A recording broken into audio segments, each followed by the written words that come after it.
having been on the offensive side of the ball for most of your career, what kind of perspective does that bring now being on the defensive side?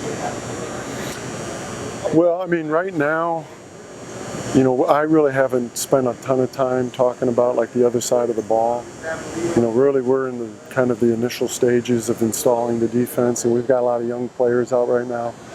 So it's been kind of day one type stuff. I think down the road with the older guys, and especially when you get into game planning and things like that, you know, throwing some things at them as far as, you know, this is what they're trying to do on the other side of the line of scrimmage. And we've had those things go on right now, but I've tried to stay with, you know, the basic fundamentals of the game.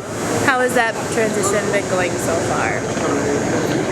It's really good. It's been a big challenge for me, and I feel really fortunate to have the opportunity that I'm having right now. So I look at it as just, you know, chalk it up to experience type deal. And I really like what we're doing here also. So it's, you know, there's no downside to it. You know, it's just, I've got a good group of players. You know, we have a unique situation right now that we have guys that played a lot for us that aren't going right now. So it gives me a chance to work with the young guys. So the situation here is unique, and it's good for them and it's good for me. Well, you do have a lot of younger guys, and you have a player like Jack Stitchie who takes on that leadership role. How much easier does that make your job when you have a leader like Jack? Yeah, I think there's some things that you just say, hey, how did you handle this in the past? And he's going to have the answer. And instead of not having questions answered, you know, because you can always tweak some things different ways. I mean, obviously there's a million variables in football. And so it's good for us to get to some answers right away based on his experience. Arrington Farrar, switching from safety to inside linebacker, how has that been going? I mean, it's been good for us. I mean, really good. I think it's something that he's shown us that he's comfortable in this situation. You know, you always are concerned about certain things like, you know, a guy's going to get into the box and start messing up, you know, messing in there with linemen and tight ends and fullbacks and stuff.